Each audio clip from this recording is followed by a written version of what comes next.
এই রক্তাক্ত অবস্থায় দুহাত উত্তোলন করে আকাশের দিকে তাকায়া হুসাইন রাদিয়াল্লাহু তাআলা আনহু আল্লাহকে উদ্দেশ্য করে বলতেছিলেন, মালিক, আজকে আমার এই ছোট্ট দুধের বাচ্চা তাকে রক্তাক্ত করে শহীদ করা হলো, আমি এর বিচার আল্লাহ আপনার কাছে চাই।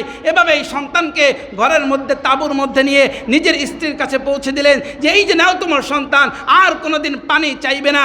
এরপর হুসাইন রাদিয়াল্লাহু তাআলা আনহু বের হলেন যুদ্ধের জন্য। যুদ্ধ করতেছে যারা হুসাইন রাদিয়াল্লাহু তাআলা আনহুর বিরুদ্ধে যুদ্ধ করতেছে এরাই সাক্ষী দিচ্ছে, এমনভাবে যুদ্ধ করতেছিল যেন একাই হাজার মানুষের সমান। এভাবে যুদ্ধ করতেছে একাধিক তীর তার গায়ের মধ্যে লেগেছে, অনেক তলোয়ারের আঘাত তার গায়ে লেগেছে। হ্যাঁ, এরপরে তিনি রক্তাক্ত অবস্থায় তিনি যখন জমিনের মধ্যে পড়ে গেলেন, এই রক্তাক্ত অবস্থায় কোনোরকম একটু যেহেতু রক্ত পড়তেছে, পানির তৃষ্ণা অনেক, ফোরাত নদীর কাছে গেলেন একটু পানি পান করবার জন্য। তিনি পানি পান করার জন্য হাতটা এভাবে হাতে পানি নিয়েছেন, তো তিনি পানিও পান করতে পারতেছিলেন না। ঠিক এই মর্মান্তিক অবস্থায় শিমার নামে একজন ব্যক্তি ছিলেন যার হৃদয়ে কোনো মায়া দয়া ছিল না। সে এই অবস্থায় হুসাইন রাদিয়াল্লাহু তাআলা আনহুর বুকে তীর দিয়ে আঘাত করলেন। এরপরে তীর দিয়ে আঘাত করলেন, পানিগুলো পড়ে গেল, রক্ত তো পড়তেছে, জমিনে লুটায় পড়লেন। এই অবস্থায়ও কারো সাহস হচ্ছিল না যে হুসাইন রাদিয়াল্লাহু তাআলা আনহুকে মেরে ফেলবে, এমন সাহস কারো হচ্ছিল না যে আল্লাহর নবীর নাতি তাকে কেমন করে আমরা মারি, এরাও তো মুসলমান। কিন্তু সে তার হৃদয়ে মায়া দেওয়া কোনো একটুও ছিল না, যে কারণে হুসাইন রাদিয়াল্লাহু তাআলা আনহুর ঘাট থেকে কল্লা তলোয়ারের আঘাতে সে আলাদা করে ফেললেন। আবার এই দেহকে নিয়ে পুরা এলাকা ঘোড়ার সাথে বেঁধে ঘুরাইলেন, এবার মাথাকে নিয়ে গেলেন সেই ইয়াজিদের কাছে। এভাবে এই কারবালার ইতিহাস রচিত হয়েছিল। তিনি অন্যায়ের বিরুদ্ধে মাথা নত করেন নাই, প্রতিবাদ করেছিলেন যে এই রাজতন্ত্র যেন না আসে। এজন্য হুসাইন রাদিয়াল্লাহু তাআলা আনহু তিনি এই অন্যায়ের প্রতিবাদ করতে গিয়ে নিজে শাহাদাত বরণ করেছিলেন। এটাই ছিল আজকের এই কারবালার ইতিহাস। আল্লাহ পাক রব্বুল আলামিন এই অত্যন্ত গুরুত্বপূর্ণ একটি মাস, ফজিলতপূর্ণ একটি মাস। এই মাসের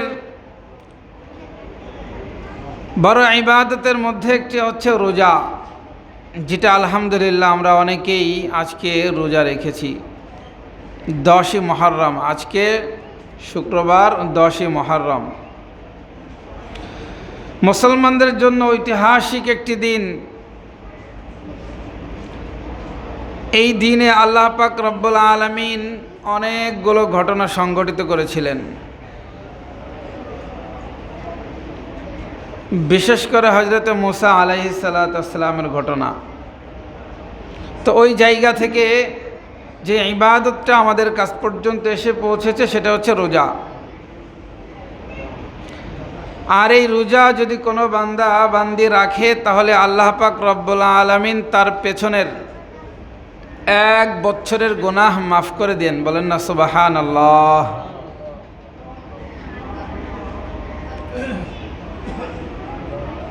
আল্লাহ পাক রব্বুল আলামিন রমাদানের রোজাকে ফরজ করেছেন এবং এই রোজা মানুষের ঈমানকে মজবুত রাখে। এই জন্য বছরের ফাঁকে ফাঁকেও প্রতি মাসে মাসে, যেমন আইয়ামে বীজের 3টি রোজা প্রতি মাসে 13, 14, 15 আরবি হিসাবে 13, 14, 15 3টি রোজাকে কি বলা হয়? আইয়ামে বীজ। এছাড়াও আরাফার দিনের রোজা, 10ই মুহররম ইয়াউমুল আশুরা রোজা, এই যে একাধিক রোজা, এই রোজাগুলো যদি কোনো বান্দা রাখে তাহলে এই রোজার মাধ্যমে বান্দার ঈমানটা মজবুত থাকে। যদি কেউ রোজা না রাখে দেখা যায় আস্তে আস্তে অনেক মানুষ আল্লাহ পাক রব্বুল আলামিনকে ভুলে যায়, আখিরাতের ভাবনা থেকে সে গাফিল হয়ে যায়।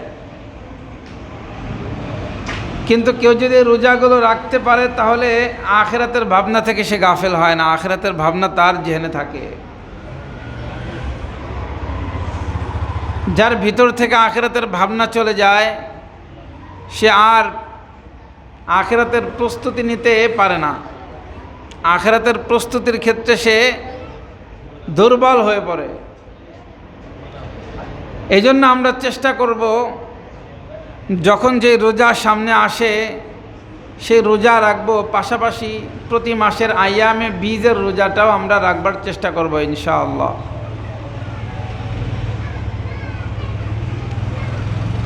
যারা গতকাল বৃহস্পতিবার রোজা রাখি নাই, আজকে রেখেছি, আমরা তার চেষ্টা করব শনিবারেও রাখতে। যারা শুক্রবার রেখেছে শনিবারেও আমরা এই রোজাটা রাখব, ইহুদিদের সাথে তাদের মুখালাফতের জন্য, তাদের বিরোধিতা করবার জন্য।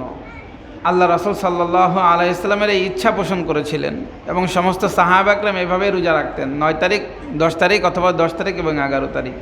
আল্লাহ পাক রব্বুল আলামিন আমাদেরকে এই রোজা সঠিকভাবে রাখবার তৌফিক দান করেন, সকলে বলে আমিন। তো আজকে যেই দিনে আমরা উপনীত হয়েছি, মুহররম মাসের 10 তারিখ, যেটাকে বলা হয় ইয়াউমুল আশুরা। এই দিনে হযরতে মুসা আলাইহিস সালাম,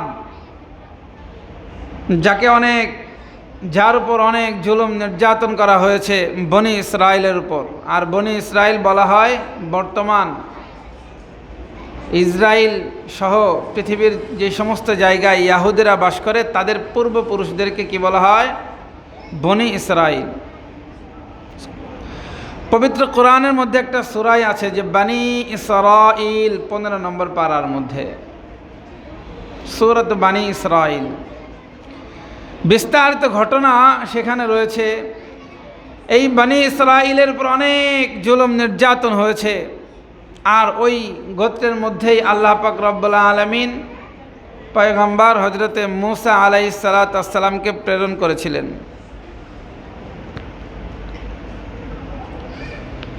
তো এই মুসা আলাইহিস সালামের জাতির পরে ফিরআউন অনেক জুলুম নির্যাতন করেছিল।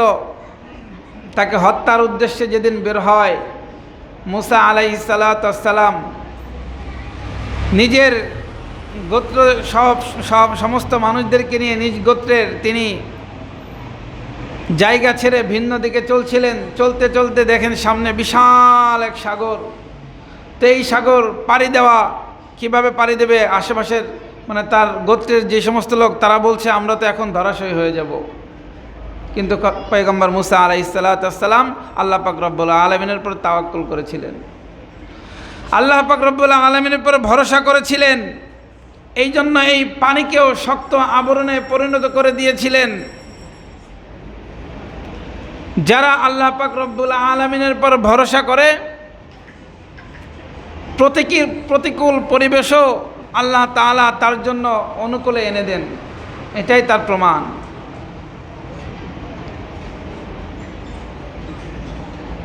তো সেই সমুদ্রের উপরে আল্লাহ পাক রব্বুল আলামিন 6টা রাস্তা করে দিলেন। এই রাস্তা দিয়ে হযরত মুসা আলাইহিস সালাম নিজের গোত্রের লোকদেরকে নিয়ে পার হয়ে চলে গেলেন। আর এই গোত্র দিয়ে যখন মুসা আলাইহিস সালাম যাইতেছিলেন, মাঝখানে আল্লাহ পাক রব্বুল আলামিন তাদেরকে ধ্বংস করে দিলেন।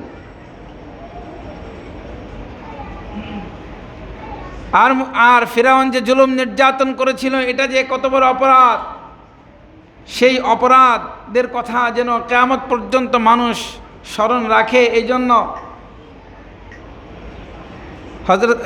জন্য ফিরআউনকে আল্লাহ পাক রব্বুল আলামিন যে অবস্থায় সে ধ্বংস হয়েছে ওই অবস্থায় তাকে অক্ষত রেখে দিয়েছেন। কোনো পোকায়ও খায় না, পানির সমুদ্রের নিচে ছিল সেখানেও কোনো মাছেও তাকে খায় নাই, পানিতেও তাকে ধ্বংস করতে পারে নাই, শেষ করতে পারে নাই। ওই অবস্থায় অক্ষত রেখে দিয়েছে যেন কিয়ামত পর্যন্ত মানুষ তাকে দেখে শিক্ষা গ্রহণ করে, কোনো মানুষ যেন অন্যের উপরে জুলুম নির্যাতন না করে।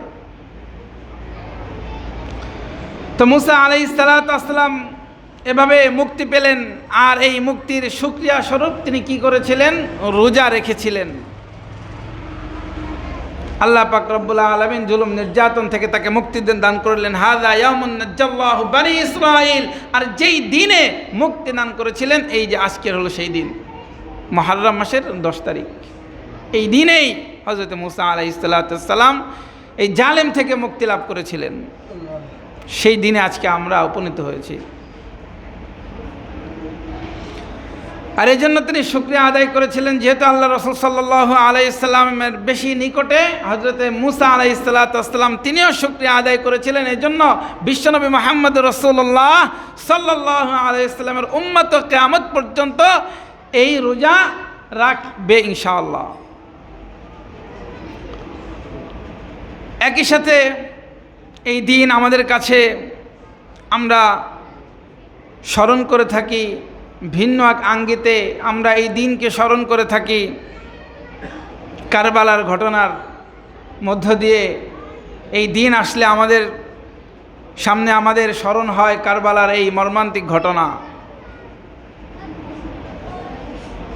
বিশ্বনবী মুহাম্মদ রাসূলুল্লাহ সাল্লাল্লাহু আলাইহি সাল্লামের চেহারা মুবারক যেই রকম ছিল, চোখ মুবারক, নাক মুবারক যেই রকম ছিল, অনেকটা নিজের নাতি ছোটজন হযরতে হাসান রাদিয়াল্লাহু তাআলা আনহুর ভাই হুসাইন রাদিয়াল্লাহু তাআলা আনহুর চেহারাটা অনেকটা এরকম ছিল। অনেক অনেক বেশি ভালোবাসতেন আল্লাহ রাসূল সাল্লাল্লাহু আলাইহি সাল্লাম নিজের দুই নাতিকে, আর তাকেই নির্মমভাবেই কারবালার ময়দানে এই দিনে শহীদ করা হয়েছিল। ঘটনা অনেক লম্বা। যদি আমরা একটু শুরুর দিকে তাকাই, আল্লাহ রাসূল সাল্লাল্লাহু আলাইহি সাল্লামের ওয়াফাতের পরে প্রথম খলিফা নিযুক্ত হলেন সিদ্দিক আকবর রাদিয়াল্লাহু তাআলা আনহু, এবং ওনার পরে তিনি খলিফা নিযুক্ত করেছিলেন হযরতে ওমর ফারুক রাদিয়াল্লাহু তাআলা আনহুকে। এবং হযরতে ওমর ফারুক রাদিয়াল্লাহু তাআলা আনহু তিনি তার শাহাদাতের আগে 6 জনের একটা দল ঘোষণা করে দিয়েছিলেন যে এই 6 জন তারা আমার ওয়াফাতের পরে, আমার মৃত্যুর পরে তারা আলোচনা সাপেক্ষে কোনো একজনকে খলিফা নিযুক্ত করবে।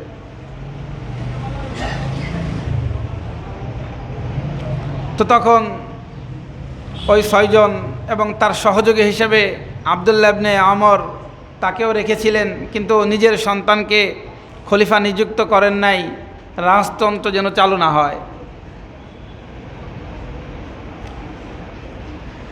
তো পরবর্তীতে তৃতীয় খলিফা হিসেবে নিযুক্ত হলেন হযরত উসমান রাদিয়াল্লাহু তাআলা আনহু, এবং ওনাকেও শহীদ করে দেওয়া হলো।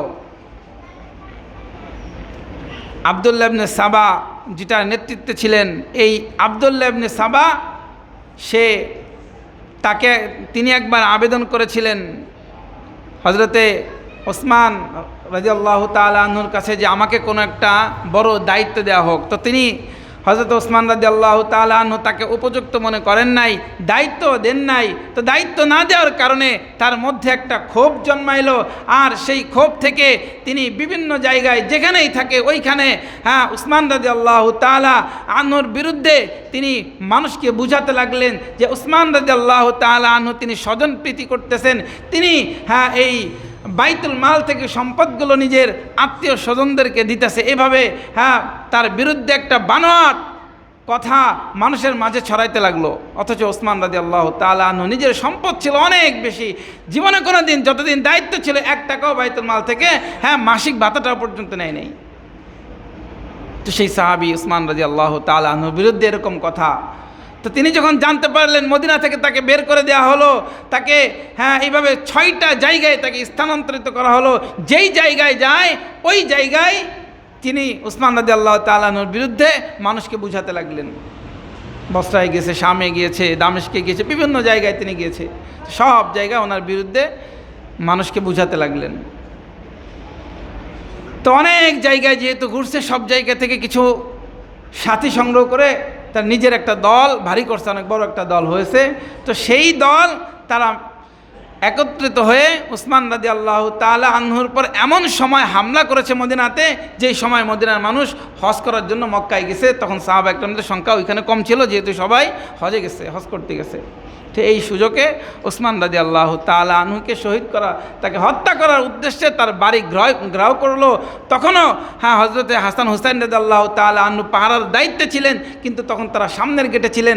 পেছনের দিক থেকে দরজা ভেঙে হযরত ওসমান রাদিয়াল্লাহু তাআলা আনহুর ঘাড়ের পরে এমনভাবে আঘাত করছে যে ঘাড় থেকে কল্লা আলাদা হয়ে গেছে। এভাবে হযরত ওসমান রাদিয়াল্লাহু তাআলা আনহুকে শহীদ করেছেন। আর যেই সময়, যে অবস্থায় তিনি শহীদ হয়েছেন, ওই সময় তিনি পবিত্র কোরআনের তেলাওয়াত করতেছিলেন এবং ওনার স্ত্রী হামলা ঠেকাতে গিয়ে নিজের হাতের কবজি পর্যন্ত আলাদা হয়ে গেছে।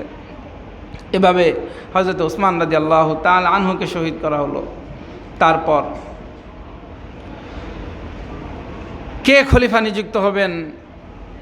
ওসমান রাদিয়াল্লাহু তাআলা আনহুকে যিনি যারা হত্যা করেছে, শহীদ করেছে, আব্দুল্লাহ ইবনে সাবাই গোষ্ঠী, তারা ওই সময় মদিনার মধ্যে তারা চিন্তা করতেছে, এখন যদি অন্য কাউকে, মানে কাকে খলিফা দিবে, এই বিষয়ে সবাই চিন্তিত।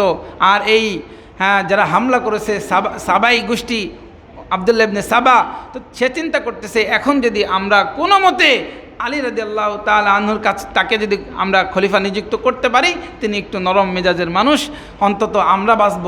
আর অন্য কেউ যদি হয়, এমন কোনো চড়া ব্যক্তি যদি হয়, তাহলে খলিফা নিযুক্ত হওয়ার সাথে সাথে উসমান হত্যার বিচার করবে। এই বিচার থেকে আমাদেরকে যে কোনোভাবে বাঁচতে হবে। এই জন্য কি যত আয়োজন হোক না কেন, যা করতে হয় তাই করে হলেও আলী রাদিয়াল্লাহু তাআলা আনহুকে আমরা যেন খলিফা নিযুক্ত করতে পারি। তো মানুষকে বুঝালো, যেহেতু সাহাবা একরামদের সংখ্যা তখন মদিনায় কম, সবাই মক্কায় গেছে হজ করতে, তো এইভাবে তারা মানুষকে বুঝিয়ে বিভিন্নভাবে তখন ক্ষমতা আসলো, খলিফা নিযুক্ত হলো হযরত আলী রাদিয়াল্লাহু তাআলা আনহু। তা এই যারা উসমান রাদিয়াল্লাহু তাআলা আনহুকে হত্যা করছে, আবার তারাই মানুষকে বুঝিয়ে, সাহাবা একরামদেরকে বুঝিয়ে আলী রাদিয়াল্লাহু তাআলা আনহুকে খলিফা নিযুক্ত করলো। যারা নিযুক্ত করলো, এরাই আবার আমিরে মুআবিয়া যিনি দামেস্কে ছিলেন, তার কাছে ভিন্ন রকমভাবে তারা পেশ করতেছে যে মদিনায় যিনি খলিফা নিযুক্ত হয়েছেন হযরত আলী রাদিয়াল্লাহু তাআলা আনহু, তিনি উসমান হত্যার বিচার করতেছে না। হযরত মুআবিয়া রাদিয়াল্লাহু তাআলা আনহুকে একভাবে বুঝায়, মদিনায় এইভাবে মদিনায় এসে আরেকভাবে বুঝায় মুনাফিকরা।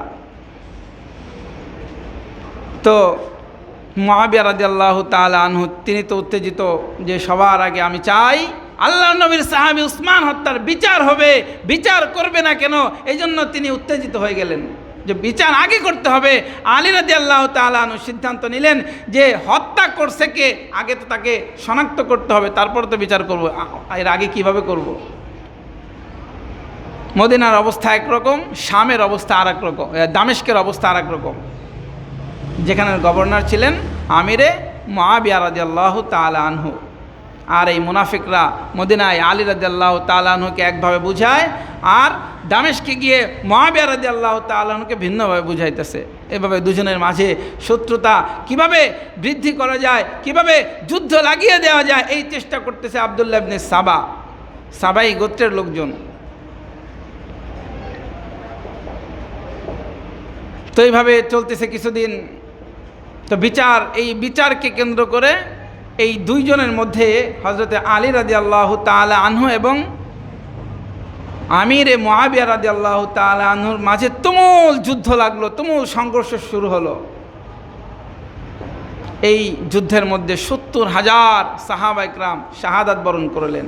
মুসলমানদের এই যে প্রথম যুদ্ধ বাঁধিয়ে দিল এই মুনাফিকরা, আব্দুল্লাহ ইবনে সাবা তার দলের লোকজন সহ এই যে যুদ্ধ শুরু করে দিল।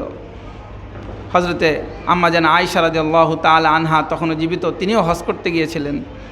তিনি হজ থেকে আসার পথে তিনি এই সংবাদ শুনলেন যে এই যুদ্ধে হযরতে আমির মুআবিয়া রাদিয়াল্লাহু তাআলা আনহু এবং আলী রাদিয়াল্লাহু তাআলা আনহুর মধ্যে যুদ্ধ লেগেছে, আর এখানে এত মানুষ শহীদ হয়েছে। তিনিও আশ্চর্য হয়ে গেলেন। তো পরবর্তীতে তারা দুজনেরই ভুল ভাঙলো যে আমরা আমাদের নিজেদের মধ্যে কেন এই যুদ্ধ করব। তো যেই সময় যুদ্ধটা বন্ধ হওয়ার সময় এত সাহাবা একরাম ৭০,০০০ বড় বড় সাহাবা একরাম শহীদ হয়ে গেলেন। মুসলমানদের এত বড় ক্ষতি হলো এই মুনাফিকদের জন্যে। এবং তারপরে কিছুদিন যাইতেছে হযরত আলী রাদিয়াল্লাহু তাআলা আনহু তিনি উসমান রাদিয়াল্লাহু তাআলা আনহুকে যেহেতু গুপ্তভাবে হত্যা করা হয়েছে, আলী রাদিয়াল্লাহু তাআলা আনহুকে হত্যার এরকম একটা চক্রান্ত চলতেছে, তো এই জন্য তিনি সেই মদিনা থেকে কুফায় চলে গেলেন, এই খেলাফত ব্যবস্থাটা কুফায় নিয়ে গেলেন। আল্লাহু আকবার। কুফায় সেখানেও এই কুফাবাসী তারা আলী রাদিয়াল্লাহু তাআলা আনহুকেও সেখানে হত্যা করলো। আলী রাদিয়াল্লাহু তাআলা আনহুর হত্যার পর আমরা তো 4 খলিফার নাম জানি। প্রথম হজরতে আবু বকর সিদ্দিক রাদিয়াল্লাহু তাআলা আনহু, দ্বিতীয় খলিফা ওমর ফারুক রাদিয়াল্লাহু তাআলা আনহু, তৃতীয় খলিফা হজরত উসমান রাদিয়াল্লাহু তাআলা আনহু, চতুর্থ খলিফা হজরতে আলী রাদিয়াল্লাহু তাআলা আনহু। এরপরে যিনি ছিলেন উনি হচ্ছেন হজরত বিশ্বনবী মুহাম্মদ রাসূলুল্লাহ সাল্লাল্লাহু আলাইহি ওয়াসাল্লামের নাতি হাসান রাদিয়াল্লাহু তাআলা আনহু। তিনি বেশি দিন ছিলেন না, এই জন্য উল্লেখযোগ্যভাবে আলোচনায় আসে না, মাত্র 6 মাসের মতো ছিলেন, অল্প দিন। তো তিনি খলিফা এই অল্প সময় ছিলেন, এর ভিতরেই আমির মুআবিয়া সেই দামেস্ক থেকে নিজেকে খলিফা দাবি করলেন বিভিন্ন কারণে, কারণ ওনার তো এমনি একটা অভিজ্ঞতা আছে, অনেক অভিজ্ঞতা। কাতেবে ওহী ছিলেন যিনি, আজকের এই দিনে তাকে নিয়ে সমালোচনা করা হয়। যিনি আল্লাহ রাসূল সাল্লাল্লাহু আলাইহি ওয়াসাল্লাম যেই সমস্ত সাহাবা একরামদেরকে নিয়ে ওহী লিপিবদ্ধ করতেন, সেই সাহাবীর মধ্যে একজন সাহাবীর নাম হচ্ছে আমির মুআবিয়া রাদিয়াল্লাহু তাআলা আনহু। এই আজকের এই দিন আসলে, মুহররমের এই 10 তারিখ আসলে, তাকে নিয়ে বহু মানুষ সমালোচনা করতে থাকে। সে আলী রাদিয়াল্লাহু তাআলা আনহুর খিলাফত মানেনি কেন? একদল তাকে তখন কাফের বলতেন, আর হযরতে আলী রাদিয়াল্লাহু তাআলা আনহু তিনি এই মুআবিয়া রাদিয়াল্লাহু তাআলা আনহুর সাথে শান্তি চুক্তি কেন করলেন? এই জন্য আলী রাদিয়াল্লাহু তাআলা আনহুকে যারা ভালোবাসতেন এরকম একটা গ্রুপ তারা আলাদা হয়ে গিয়েছিল, তখন সেই গ্রুপকে বলা হয় খারেজি। খারেজি নামে আমরা যাদেরকে চিনি এরা হচ্ছে ওই গ্রুপ, যারা আলী রাদিয়াল্লাহু তাআলা আনহুকে ভালোবাসতেন, তার সাথে ছিলেন, তার সঙ্গে চলতেন, কিন্তু মুআবিয়া রাদিয়াল্লাহু তাআলা আনহুর বিরুদ্ধাচরণ করতেন। তার সঙ্গে সন্ধি করার কারণে আলী রাদিয়াল্লাহু তাআলা আনহু থেকে পৃথক হয়ে যারা গিয়েছিল তারাই হলো খারেজি। তো হযরতে মুআবিয়া রাদিয়াল্লাহু তাআলা আনহু দামেস্কে ছিলেন, তার অভিজ্ঞতাও অনেক বেশি। তো তিনি যখন খলিফা দাবি করলেন, অন্যান্য সাহাবা একরাম তারাও মেনে নিলেন। আর আল্লাহ রাসূল সাল্লাল্লাহু আলাইহি সাল্লাম পূর্বেই একটা ভবিষ্যৎবাণী করেছিলেন যে আমার নাতি হাসান, তার হাত ধরে আমার 2 টুকরো উম্মত সে একত্রিত হবে। তো এই হাসান রাদিয়াল্লাহু তাআলা আনহু যখন দেখলেন যে মুসলমানদের মধ্যে 2টো ভাগ হয়ে যাওয়ার সম্ভাবনা, যে কেউ মদিনার মধ্যে আমাদের সাথে আছে, আমাকে খলিফা মানতেছে, আবার আমির মুআবিয়া তাকেও অন্য সাহাবা একরাম খলিফা মানতেছে, এই যে 2টা ভাগ, 2টা আলাদা দল হয়ে যাইতেছে, ওই সময় এই 2 টুকরো মুসলমানকে একত্রিত করে দিলেন হাসান রাদিয়াল্লাহু তাআলা আনহু। তিনিও তাকে মুআবিয়া রাদিয়াল্লাহু তাআলা আনহুকে দায়িত্ব বুঝিয়ে দিলেন, আর তাকে খলিফা হিসেবে মেনে নিলেন, নিজে বায়াত গ্রহণ করলেন। এভাবে মুসলমানরা একত্রিত হলো। 40 হিজরি থেকে 60 হিজরি পর্যন্ত সুন্দরভাবে মুসলমানদের এই ব্যবস্থাপনা চলতেছিল, সুন্দরভাবে তিনি রাষ্ট্র পরিচালনা করতেছিলেন। অনেক দূর পর্যন্ত ইসলাম তখন এগিয়ে গিয়েছিল। এরই ভিতরেই হাসান রাদিয়াল্লাহু তাআলা আনহু 49 বা 50 হিজরিতে তার ইন্তেকাল। তাকে শহীদ করা হয় 20 পানের মাধ্যমে। দেখেন বর্তমানে এখন 2026-এ যদি আমরা তাকাই, যাদেরকে আমরা দেখি ইয়া হোসেন তো বলে না, ইয়া হচ্ছে এরকম একটা শব্দ উচ্চারণ করে। তো এই যে যারা নিজেদেরকে হুসাইন রাদিয়াল্লাহু তাআলা আনহুর ভক্ত দাবি করতেছে, আর হুসাইন রাদিয়াল্লাহু তাআলা আনহুকে শহীদ করা হয়েছে এই ব্যথায় তারা ব্যথিত, এটা তারা প্রকাশ করতেছে। আর এই জন্য নিজের গায়ে নিজেরাই তারা রক্তাক্ত করতেছে, আঘাত করতেছে, পিঠে বুকে আঘাত করে তারা প্রমাণ বুঝাইতে চায় যে আমরা হুসাইন রাদিয়াল্লাহু তাআলা আনহুকে অনেক বেশি ভালোবাসি, এটা তারা বুঝাইতে চায়। রক্তাক্ত করতেছে, যেটা ইসলামের মধ্যে নাই, নিজেদের শরীর রক্তাক্ত করে। হুসাইন রাদিয়াল্লাহু তাআলা আনহুর চেয়েও বেশি নিজেরই ভাই, বড় ভাই হাসান রাদিয়াল্লাহু তাআলা আনহু, তারা হুসাইন রাদিয়াল্লাহু তাআলা আনহুর মৃত্যুর কথা স্মরণ করে, কিন্তু বড় ভাই হাসান রাদিয়াল্লাহু তাআলার মৃত্যুর কথা স্মরণ করে না কেন? তাকে শাহাদাত করা হয়েছে, হ্যাঁ, নির্মমভাবে তাকে শহীদ করা হয়েছে হুসাইন রাদিয়াল্লাহু তাআলা আনহুকে। এই জন্য তারাও গা থেকে রক্ত বের করতেছে, কিন্তু বড় ভাই হাসান রাদিয়াল্লাহু তাআলা আনহু বিষ পানের মাধ্যমে তাকে শহীদ করা হয়েছে, তাহলে এরা বিষ খায় না কেন? যেহেতু যেইভাবে শহীদ করা হয়েছে, রক্ত বের করা হয়েছে, নিজেদের শরীর থেকে রক্ত বের করতেছে, এটা তারা মানে ভালোবাসা প্রমাণ করতেছে। তো বড় ভাইয়ের জন্য সেই ভালোবাসা নাই কেন? ভালোবাসা থাকলে তো বিষ খাওয়া লাগবে। মানে মানে তাদের যে চিন্তাধারা, তারা যেটা করতেছে, অথচ হাসান রাদিয়াল্লাহু তাআলা আনহুর মৃত্যুর খবর তাদের নেই। তো হযরতে হাসান রাদিয়াল্লাহু তাআলা আনহু 49 বা 50 হিজরিতে তার শাহাদাতের পর কারবালার ঘটনা ঘটছে প্রায় হযরত আমির মুআবিয়া রাদিয়াল্লাহু তাআলা আনহু যখন ইন্তেকাল করলেন প্রায় 61 হিজরিতে, 60 বা 61 হিজরিতে তার ইন্তেকালের পর তিনি আগে থেকেই নিজের সন্তান ইয়াজিদকে খলিফা নিযুক্ত করলেন, এই ঘোষণা দিয়ে দিয়েছিলেন। তো এই ঘোষণা দেওয়ার পর এই ঘোষণাটা কেন দিলেন, এরও অনেক ব্যাখ্যা রয়েছে যে এই ঘোষণাটা কেন দিলেন। কারণ অন্যান্য ওই দামেস্কের যেই সাহাবা একরাম ছিলেন বা বিভিন্ন জায়গার যে গভর্নর ছিলেন, তাদের সাথে পরামর্শ করেছেন যে রাষ্ট্র পরিচালনার ক্ষেত্রে যোগ্য ব্যক্তি হিসেবে ইয়াজিদই, আমার সন্তান ইয়াজিদ, সে অনেক যোগ্য। এই জন্য তিনি তাকে ঘোষণা দিলেন খলিফা হিসেবে। কিন্তু আল্লাহ রাসূল সাল্লাল্লাহু আলাইহি সাল্লামের কলিজার টুকরা এই হুসাইন রাদিয়াল্লাহু তাআলা তিনি মেনে নিতে পারলেন না। কেননা এই রাজতন্ত্র যেন ইসলামের মধ্যে না আসে, এই রাজতন্ত্রের বিরুদ্ধে তিনি অবস্থান করলেন যে খলিফার ছেলে, সে যদি সন্তান যদি খলিফা নিযুক্ত হয়, তাহলে পরবর্তীতে দেখা যাবে যে অযোগ্য সন্তানরাও মুসলমানদের প্রতিনিধিত্ব করতেছে, অযোগ্য সন্তানরাও খলিফা নিযুক্ত হচ্ছে। এই ধারাকে বন্ধ করবার জন্য হযরত হুসাইন রাদিয়াল্লাহু তাআলা এটার বিরুদ্ধে অবস্থান নিলেন আর এটাকে মেনে নিলেন না। তো মদিনার মধ্যে তখনও আবু বকর সিদ্দিক রাদিয়াল্লাহু তাআলার সন্তান তিনিও ছিলেন, তারপরে ওসমান রাদিয়াল্লাহু তাআলার সন্তানও ছিলেন, অনেকেই বড় বড় সাহাবা একরাম ছিলেন, তারাও মেনে নেয়নি। এরপরে কুফা থেকে হযরত হুসাইন রাদিয়াল্লাহু তাআলা আনহুর কাছে অনেক চিঠি আসতেছিল। একদিকে ইয়াজিদ নিজের ক্ষমতা পাকাপোক্ত করে ফেলেছে, বিভিন্ন জায়গায় গভর্নর নিযুক্ত করেছে, সবাই বায়াত গ্রহণ করেছে। মদিনার মধ্যে কিছু সাহাবা একরাম তারা এখনও বিরুদ্ধে অবস্থান করতেছে, হুসাইন রাদিয়াল্লাহু তাআলা আনহুর পক্ষে আছে। এই সময় কুফা থেকে অনেক চিঠি তার কাছে আসতেছে যে হুসাইন, আপনি আমাদের কাছে আসেন, আমাদের এখানে লক্ষাধিক মানুষ আছে যারা ইয়াজিদকে খলিফা হিসেবে মেনে নিতে চাচ্ছে না, আমরা আপনাকে খলিফা হিসেবে মেনে নেব। সুতরাং আপনি দেরি না করে আপনি দ্রুত এখানে চলে আসেন, এই কুফার মধ্যে চলে আসেন। তো এই অবস্থা যাচাই করবার জন্য হুসাইন রাদিয়াল্লাহু তাআলা আনহু নিজের চাচাতো ভাই মুসলিম ইবনে আকিলকে সেই পর্যবেক্ষণের জন্য কুফার মধ্যে পাঠালেন। কুফার মধ্যে পাঠানোর পর তিনি গিয়ে দেখলেন যে এখানে আসলেই লক্ষাধিক মানুষ হুসাইন রাদিয়াল্লাহু তাআলা আনহুকে খলিফা মানতে চায়, ইয়াজিদকে মানে না। আর এই অবস্থা দেখে তিনি হুসাইন রাদিয়াল্লাহু তাআলা আনহুর কাছে চিঠি লিখলেন যে সবাই আপনাকে মানতে চায়, ইয়াজিদকে কেউ মানে না। আর এই ব্যাপারে একটা চিঠি লিখলেন, এমনকি আমার কাছেও 18,000 আপনাকে খলিফা মেনে বায়াত গ্রহণ করেছে। এই অবস্থা, এই চিঠিটা যখন হুসাইন রাদিয়াল্লাহু তাআলা আনহুর কাছে আসলেন, তিনি মদিনা থেকে মক্কায় গেলেন, মক্কা থেকে আবার সেই কুফার উদ্দেশ্যে রওনা দিলেন। কুফার উদ্দেশ্যে রওনা দেওয়ার পর যখন তিনি কারবালার মধ্যে আসেন, এখানে যখন তাঁবু গাড়েন, এই সময়েই ইয়াজিদ সে জানতে পারলো যে কুফার মধ্যে অনেক মানুষ হুসাইন রাদিয়াল্লাহু তাআলা আনহুকে খলিফা মানতে চায়, আমাকে মানতে চায় না, এরকম একটা বিদ্রোহ উঠবে, এরকম অবস্থা যখন তৈরি হয়, তো গভর্নরকে তলব করলেন।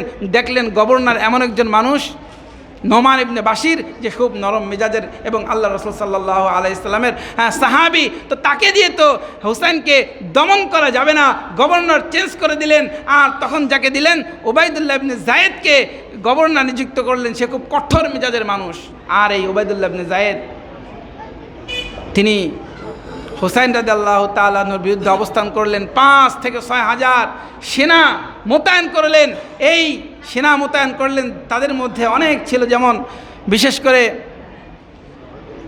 উবাইদুল্লাহ ইবনে যায়েদের এই নেতৃত্বে তার এই সৈন্যদের মধ্যে সিমান নামে একজন ব্যক্তি ছিলেন। হযরত হুসাইন রাদিয়াল্লাহু তাআলা আনহুকে এই 5-6 হাজার সৈন্যরা তারা ঘিরে ফেলল। হুসাইন রাদিয়াল্লাহু তাআলা আনহু 7 মহরমের মধ্যে 7ই মহরম, তখন 7ই মহরম থেকে 10ই মহরম পর্যন্ত 3 দিন পর্যন্ত অবরুদ্ধ ছিলেন। এখানে অনেক ঘটনা, এই অবরুদ্ধে থাকার অবস্থায় হুসাইন রাদিয়াল্লাহু তাআলা আনহু তার সাথে যারা ছিলেন 72 জন মানুষ ছিলেন, 40 জন পুরুষ ছিলেন, 32 জন নারী এবং শিশু ছিলেন। হুসাইন রাদিয়াল্লাহু তাআলা আনহুর নিজের স্ত্রী ছিলেন, নিজের সন্তান কোলের বাচ্চা আব্দুল্লাহ সেও ছিল, নিজের বোনও ছিল। এই 3 দিন পর্যন্ত অবরুদ্ধ, সেখানে ফোরাত নদীর পানিটাও পান করতে দিতেছিল না, এমন এক অবস্থা চলতেছিলেন। আর তাদেরকে যখন আটক করে ফেলছে এই ইয়াজিদ বাহিনী, উবাইদুল্লাহ ইবনে জিয়াদের বাহিনী, তারা আটক করবার পর সে যখন বুঝতে পারলেন যে আমাকে এখান থেকে আর সামনে এগোতে দিবে না এরা, তো তখন হুসাইন রাদিয়াল্লাহু তাআলা আনহু 3টি প্রস্তাব করলেন যে হয় আমি যেইখান থেকে আসছি সেখানে ফিরে যেতে দাও, আমি মক্কা থেকে আসছি, মদিনা থেকে আসছি, মদিনা থেকে ফিরে যেতে দাও, অন্যথায় ইয়াজিদের সঙ্গে আমার সাক্ষাৎ করিয়ে দাও, অথবা আমাকে অন্য কোনো মুসলমান দেশে পৌঁছে দেওয়ার ব্যবস্থা করে দাও। একটা প্রস্তাবও এরা গ্রহণ করে নাই। তো প্রস্তাব একটাও গ্রহণ করে নাই। আজকের এই দিনে 10ই মুহররমে ফজরের নামাজ যখন আদায় করে, ফজরের নামাজ যখন আদায় করতেছিলেন, ওই ফজরের নামাজের ইমামতি করতেছিলেন হুসাইন রাদিয়াল্লাহু তাআলা আনহু, তখনও যারা তাকে ঘেরাও করে রেখেছে এই ইয়াজিদি বাহিনী, তার ইমামতিতেই ওরা নামাজ আদায় করছে। নামাজ আদায় করবার পর এবার তাকে হত্যার ষড়যন্ত্র করলো, বলল যুদ্ধের জন্য প্রস্তুত হও। একের পর এক হুসাইন রাদিয়াল্লাহু তাআলা আনহুর সাথে যারা ছিলেন সবাইকে উদ্দেশ্য করে হুসাইন রাদিয়াল্লাহু তাআলা আনহু বলতেছিলেন যে আমাকে উদ্দেশ্য হচ্ছে ইয়াজিদ আমাকে ধরবে, হ্যাঁ আমাকে সে আমার যাত্রাকে রুদ্ধ করে দিবে, সুতরাং আমি একা থাকি, আমার সাথে তোমরা যারা আসো সবাই আবার মদিনায় ফিরে যাও। হুসাইন রাদিয়াল্লাহু তাআলা আনহুর সাথে যারা ছিল সবাই এক বাক্যে বলে উঠলো যে আজকে আমরা যদি আপনাকে ছেড়ে চলে যাই, কিয়ামতের ময়দানে বিশ্বনবী মুহাম্মদুর রাসূলুল্লাহ সাল্লাল্লাহু আলাইহি ওয়াসাল্লাম যদি জিজ্ঞাসা করে আমাদেরকে, হে আমার উম্মত, আমার নাতি, আমার কলিজার টুকরা, যাকে আমি এত বেশি ভালোবাসতাম, তাকে কারবালার ময়দানে একা ফেলে কেমন করে তোমরা চলে গেলে, আল্লাহর নবীর সেই জবাব কি হবে? হে হাসান, আমরা আপনাকে থুয়ে যেতে পারবো না, আমরা আপনার পক্ষে যুদ্ধ করব। যুদ্ধ শুরু হয়ে গেল।